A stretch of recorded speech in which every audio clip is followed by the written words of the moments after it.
जय श्री राम। सभी श्रोताओं का मेरे संत कल्याण वाणी चैनल में हार्दिक स्वागत है। सबसे प्रार्थना है कृपया मेरे इस चैनल को सब्सक्राइब करें। सच्चे संतों की कल्याणकारी वाणी है, इसको शेयर ज़रूर करें और लाइक करें। आज मैं पूज्य महाराज जी स्वामी श्री रामसुखदास जी महाराज जी की सच्चा गुरु कौन इस विषय में कुछ लोगों ने उनसे प्रश्नोत्तर किया है, तो वो प्रश्नोत्तर मैं आपके आगे रख रहा हूँ। तो पहला प्रश्न है, ये काफ़ी लंबा उनका प्रवचन है, लेकिन मैं इसमें कुछ जो है प्रश्नोत्तर ही रख रहा हूँ। तो पहला प्रश्न है, क्या अपने कल्याण के लिए गुरु बनाना आवश्यक है? किसी साधक ने उनसे प्रश्न पूछा है। तो महाराज जी का उत्तर है, कल्याण के लिए गुरु की आवश्यकता तो है, पर बनाए हुए गुरु से कल्याण नहीं होता। जिससे कल्याण होता है उसमें गुरुपना स्वतः आ जाता है। तात्पर्य है कि कल्याण के लिए गुरु बनाने की ज़रूरत नहीं है, प्रत्युत जिससे जितने अंश में ज्ञान हो जाए उतने अंश में वह हमारा गुरु हो गया। चाहे हम माने या न माने, जाने या न जाने, जिसमें अपने कल्याण की जोरदार इच्छा सच्ची लगन हो जाती है, उसको स्वतः बोध हो जाता है। जैसे किसी का संवाद हो रहा हो तो उसको सुनने मात्र से बोध हो जाता है, अथवा कहीं जा रहे हैं और किसी घर में कोई बात हो रही हो तो उस बात से बोध हो जाता है, अथवा किसी पुस्तक को खोलकर देखते हैं तो उसमें किसी बात को पढ़ने से बोध हो जाता है, अथवा किसी संत का इतिहास पढ़ते पढ़ते कोई बात मिल जाती है तो उससे बोध हो जाता है इत्यादि। तात्पर्य है कि बोध होने में कोई व्यक्ति कारण नहीं है, प्रत्युत अपनी सच्ची लगन, तीव्रता, जिज्ञासा ही कारण है। गुरु को प्राप्त कर लेना मनुष्य के हाथ की बात है ही नहीं। उसके हाथ की बात यही है कि वह अपनी लगन, जिज्ञासा जोरदार कर ले, भगवान पर भरोसा रखकर तथा निर्भय, निशोक, निश्चिंत और निशंक होकर अपने मार्ग पर चलता रहे। अगला प्रश्न है, स्त्री को गुरु बनाना चाहिए या नहीं? तो महाराज जी का उत्तर है, स्त्री के लिए पति ही गुरु है, अतः उसको पति के सिवाय दूसरे किसी पुरुष को गुरु नहीं बनाना चाहिए।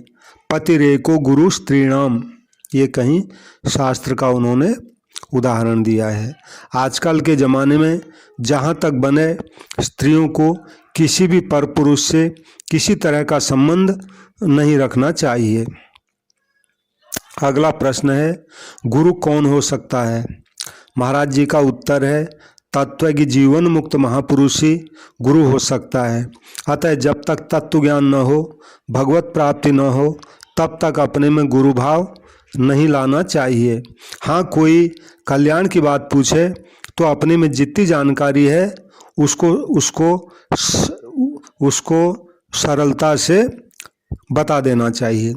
जो जिस विषय में ज्ञान देता है, अज्ञता दूर करता है, उस विषय में वह गुरु हो गया। चाहे नेकचार करें या न करें, परंतु असली गुरु वही है जिसके उपदेश से बोध हो जाए, तत्व ज्ञान हो जाए, फिर कभी किंचित मात्र भी गुरु की आवश्यकता न रहे। गुरु वही होता है जो किसी को अपना चेला नहीं बनाता, अपना माथत नहीं बनाता। जो सबको गुरु बनाता है वही वास्तव में सबका गुरु होता है। शास्त्रों में जहाँ गुरु का वर्णन आता है वहाँ कहा गया है कि गुरु को स्तोत्रीय और ब्रह्मनिष्ठ होना चाहिए। वेदों को, शास्त्रों को, पुराणों को जानने वाला श्रोत्रिय और ब्रह्म को जानने वाला ब्रह्मनिष्ठ कहलाता है। जो केवल स्तोत्रीय है, ब्रह्मनिष्ठ नहीं है, वह शास्त्रों को तो पढ़ा सकता है पर परमात्मा तत्व का बोध नहीं करा सकता। जो केवल ब्रह्मनिष्ठ है, श्रोत्रिय नहीं है, वह परमात्मा का बोध तो करा सकता है, पर अनेक तरह की शंकाओं का समाधान करने में प्रायः असमर्थ होता है। हाँ, शंकाओं का समाधान न कर सकने पर भी उसमें कोई कमी नहीं रहती, कोई शंका संदेह नहीं रहता। अतः कोई शिष्य तर्क वितर्क न करके तत्व को जानना चाहे तो वह ब्रह्मनिष्ठ उसको परमात्मा तत्व का बोध करा सकता है। अगला प्रश्न है, शिष्य कौन बन सकता है? महाराज जी का उत्तर है, जिसके भीतर आराम आदि की इच्छा बिल्कुल नहीं है, जीने की इच्छा भी नहीं है, प्रत्युत जिसके भीतर केवल मुक्ति की इच्छा है, वही शिष्य बन सकता है। अपनी कामना रखकर कोई भी शिष्य नहीं बन सकता। जो कामना का गुलाम है वह किसी का शिष्य बन ही कैसे सकता है? वास्तव में गुरु भी मौजूद हैं, भगवान भी मौजूद हैं, जिज्ञासा भी मौजूद है, योग्यता भी मौजूद है, पर नाशवान की आसक्ति के कारण उनके प्रकट होने में बाधा लग रही है। नाशवान की आसक्ति को मिटाना साधक का काम है, क्योंकि उसी ने आसक्ति की है। इसलिए कहा है कि अपने द्वारा अपना उद्धार करें। उद्धरेदात्म नात्मानम, गीता जी के 6 अध्याय का 5वां श्लोक है। अगला प्रश्न है, गुरु बनाने की जो प्रथा है वह क्या है? महाराज जी का उत्तर है, गुरु बनाने की प्रथा एक सांप्रदायिक चीज़ है। जहाँ सांप्रदायिकता होती है वहाँ बोध होने की गुंजाइश नहीं होती, तत्व प्राप्ति की संभावना नहीं होती। कारण कि संप्रदाय का आग्रह होने से बोध नहीं होता, और जहाँ बोध होता है वहाँ किसी संप्रदाय का आग्रह नहीं रहता। यदि भीतर में जोरदार लालसा हो तो भीतर का आग्रह जल जाता है और बोध हो जाता है, यानी अपने आप हो जाता है। परंतु वह बोध किस तरीके से होगा इसको कोई बता नहीं सकता, क्योंकि भगवान के सिखाने के अनेक तरीके हैं जिसको भगवान ही जानते हैं। अगला प्रश्न है, जब सांप्रदायिकता से बोध नहीं होता तो फिर संप्रदाय क्यों बने हैं? महाराज जी का उत्तर है, जो आदमी लोगों की दृष्टि में बड़े हो गए, जिनको लोगों ने बड़ा मान लिया और आगे उन लोगों के अनुयायी भी वैसे ही हुए, उनके सिद्धांतों को लेकर संप्रदाय चल पड़े। जो वेदों को, शास्त्रों को, भगवान के अवतारों को मानते हैं, ऐसे कई संप्रदाय हैं। परंतु उन संप्रदायों में कौन कहाँ तक पहुँचा है इसको कौन जाने। अतः जो मनुष्य अपना उद्धार चाहता है उसे चाहिए कि वह केवल अपने उद्धार का ही आग्रह रखे, संप्रदाय का आग्रह नहीं रखे। कोई संप्रदाय वैदिक है, शास्त्र सम्मत है तो यह अच्छी बात है, पर उस संप्रदाय में आने से कल्याण हो जाए यह कोई नियम नहीं है, कायदा नहीं है।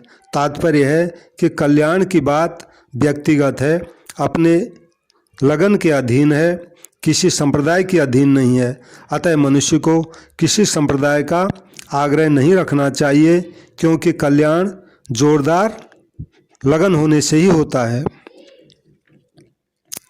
अगला प्रश्न है, गुरु गोविंद दोऊ खड़े, काके लागू पाए, बलिहारी गुरुदेव की गोविंद दियो बताए। ऐसा कहने का क्या तात्पर्य है?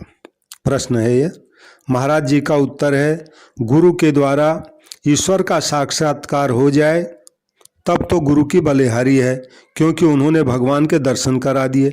अगर उन्होंने दर्शन नहीं कराए तो ऐसा कहना एक तरह का धोखा है। जैसे पूछा जाए कि बाप पहले यदि जैसे पूछा जाए कि बाप पहले पैदा होता है या बेटा, तो प्रायः यही उत्तर दिया जाता है कि पहले बाप पैदा होता है फिर बेटा। परंतु वास्तव में देखा जाए तो बेटा पैदा होने से ही उसकी बाप संज्ञा होती है। अगर बेटा न हो तो उसकी बाप संज्ञा सिद्ध नहीं होती।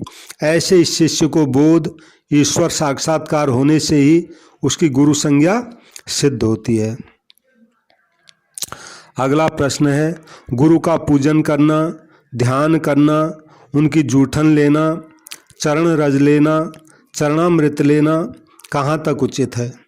महाराज जी का उत्तर है, ये सब भगवान के प्रति ही करना चाहिए। जैसे भगवान के ही विग्रह का पूजन करें, भगवान का ही ध्यान करें, भगवान को ही भोग लगाया हुआ प्रसाद ग्रहण करें, जहाँ भगवान ने लीला की है वहीं की रज का आदर करें, सालग्राम आदि का ही चरणामृत ले, भगवान के चरणों से निकली हुई गंगा जी का ही आदर करें। तात्पर्य है कि सब में महान पवित्र एवं पवित्र तात्पर्य है कि सबसे महान एवं पवित्र भगवान ही हैं। उनके समान कोई है नहीं, हुआ नहीं, होगा नहीं और हो सकता भी नहीं। अतः उनके शरण होकर उनका ही पूजन ध्यान आदि करना चाहिए। भगवान का शरीर तो चिन्मय और अविनाशी होता है, पर महात्मा का शरीर पांच भौतिक होने के कारण जड़ और विनाशी होता है।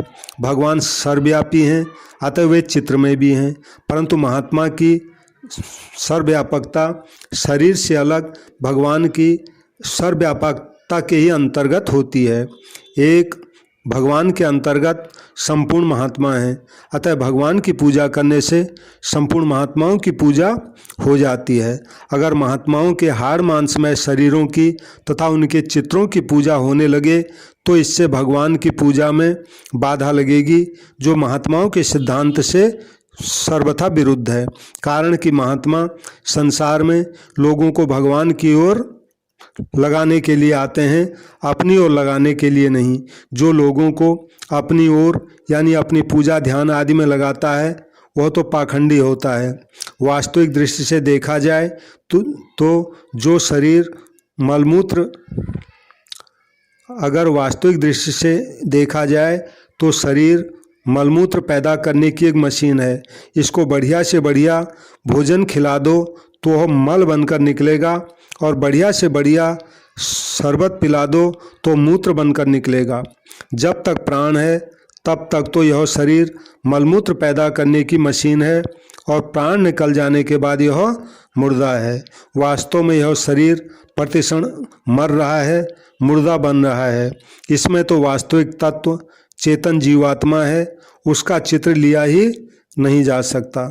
चित्र उस शरीर का लिया जाता है जो प्रतिक्षण बदल रहा है, नष्ट हो रहा है।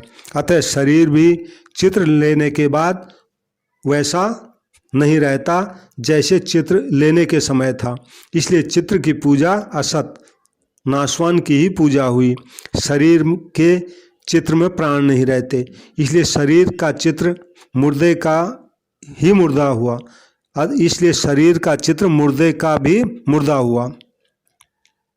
हम जिस मनुष्य को महात्मा मानते हैं वह अपने शरीर से सर्वथा संबंध विच्छेद हो जाने के कारण ही महात्मा है, शरीर से संबंध रहने के कारण नहीं।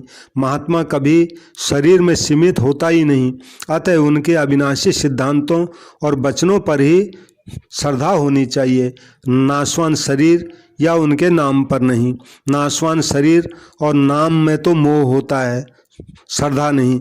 अतः भगवान के अविनाशी दिव्य अलौकिक विग्रह की पूजा ध्यान आदि को छोड़कर नाशवान भौतिक शरीरों की पूजा ध्यान आदि करने से न केवल अपना जीवन निरर्थक होता है, प्रत्युत अपने साथ महान धोखा भी होता है। आजकल के ज़माने में तो गुरु का पूजन ध्यान आदि करने में विशेष सावधान रहना चाहिए, क्योंकि इसमें धोखा होने की बहुत संभावना है। अपनी पूजा कराने वाले, अपने नाम का जप और अपने शरीर का ध्यान कराने वाले, अपनी जूठन चरण रज चरणामृत देने वाले से जहाँ तक बने दूर रहना चाहिए और बचना चाहिए। कारण कि इसमें ठगे जाने की संभावना है। जैसे कपट मुनि से प्रताप भानु, साधु वेशधारी रावण से सीता जी और कालनेमि से हनुमान जी ठगे गए। जो साधक हैं, पारमार्थिक मार्ग पर चलने वाले हैं, उनको अपनी पूजा आदि नहीं करवानी चाहिए, क्योंकि इससे तपोबल क्षीण होता है और पारमार्थिक उन्नति में बाधा लगती है। अतः साधकों को इन बातों से बचना चाहिए, सावधान रहना चाहिए। साधुओं को तो इन बातों से विशेष सावधान रहना चाहिए, क्योंकि जो अपनी पूजा आदि करवाता है उसका तप साधन पुष्ट नहीं होता, जैसे अधिक दूध देने वाली गाय पुष्ट नहीं होती। दुग्धा गौरीव सीदति। अगला प्रश्न है, कोई साधु अपने को भगवान कहा करते हैं तो क्या यह उचित है?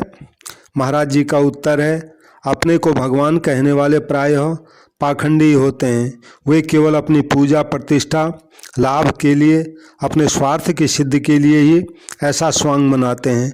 भगवान का यह स्वभाव नहीं है कि वे अपने को भगवान नाम से प्रसिद्ध करें। अतः जो अपने को भगवान कहते हैं वे भगवान नहीं हो सकते। 3 रामायण हैं, वाल्मीकि रामायण, अध्यात्म रामायण और श्री रामचरितमानस। इनमें से वाल्मीकि रामायण में कर्म प्रधानता, अध्यात्म रामायण में ज्ञान की प्रधानता और रामचरितमानस में भक्ति की प्रधानता है। इन तीनों ही रामायण में राम ने अपने को भगवान नहीं कहा। हनुमान जी ने पूछा कि तुम अखिल भुवनपति लीन मनुज अवतार। श्री रामचरितमानस अरण्य कांड का चौथे दोहे की पहली चौपाई है। तो राम जी ने हनुमान जी को इसका उत्तर दिया, कौशलेश दशरथ के जाए, हम पितुवचन मान बन आए। वहीं का है ये।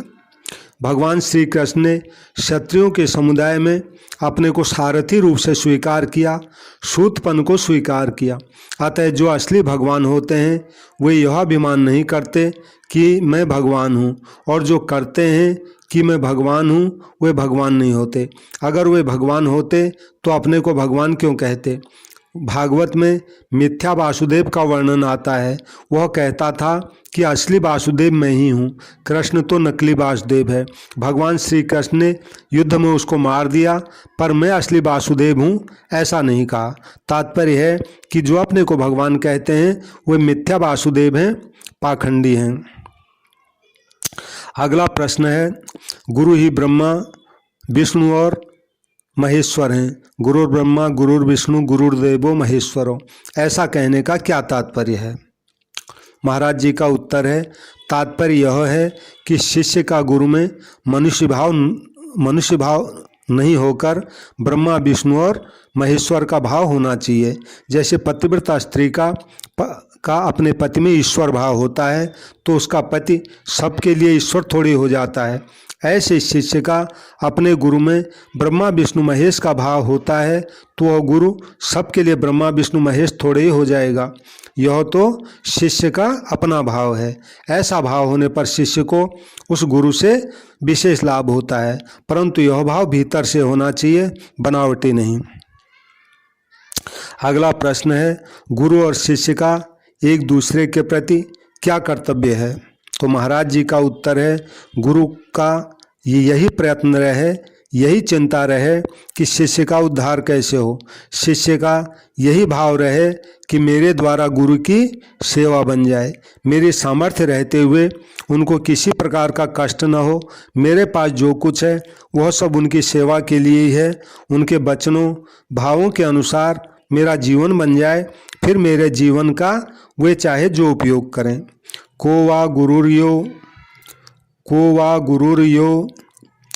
या गुरुर्यो ही हितोपदेष्टा शिष्यस्तु कोयो गुरु भक्त एवो। शंकराचार्य जी महाराज की प्रश्नोत्तरी में 7वां प्रश्न है ये। उन्होंने एक ग्रंथ लिखा, छोटा सा प्रश्नोत्तरी। मतलब ये हुआ कि को वा गुरुर्यो हितोपदेष्टा शिष्यस्तु कोय गुरु भक्त एवो। शिष्य वही है जो गुरु का भक्त है, और गुरु कौन है? जो हित का उपदेश दे, ये मतलब हुआ। अगला प्रश्न है, पहले गुरु बनाकर दीक्षा ले ली, मंत्र ले लिया, पर अब उस गुरु पर श्रद्धा नहीं रही, तो ऐसी अवस्था में क्या करना चाहिए?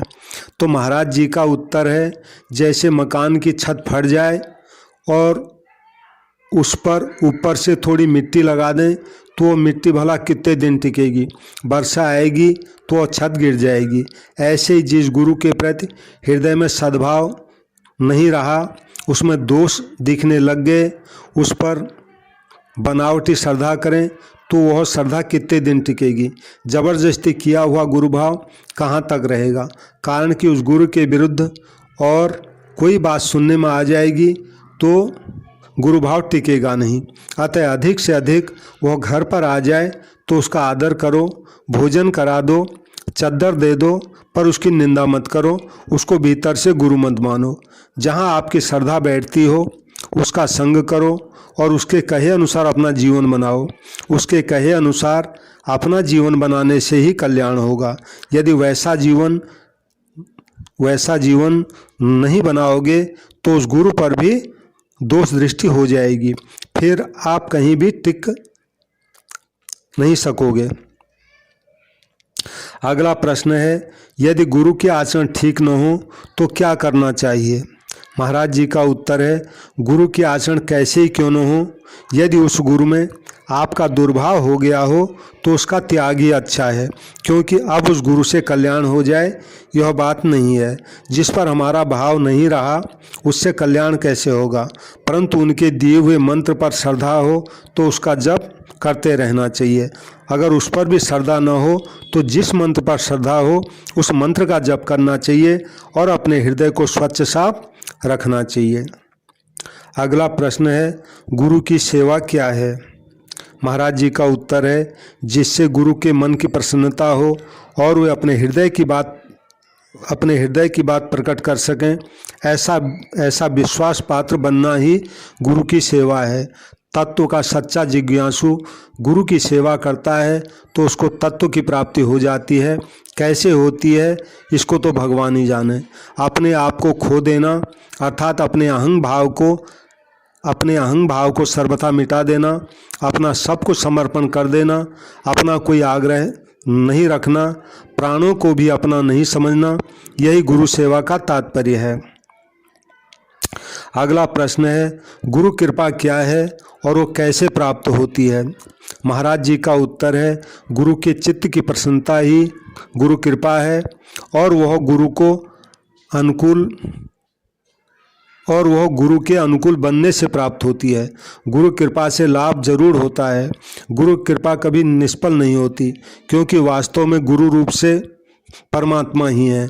केवल परमात्मा प्राप्ति के उद्देश्य से ही गुरु की सेवा आज्ञा पालन किया जाए तो वह वास्तव में परमात्मा की ही सेवा है। अतः भगवान की कृपा से उद्देश्य की पूर्ति अवश्य होती है। अगला प्रश्न है, गुरु कृपा और भगवत कृपा में क्या अंतर है।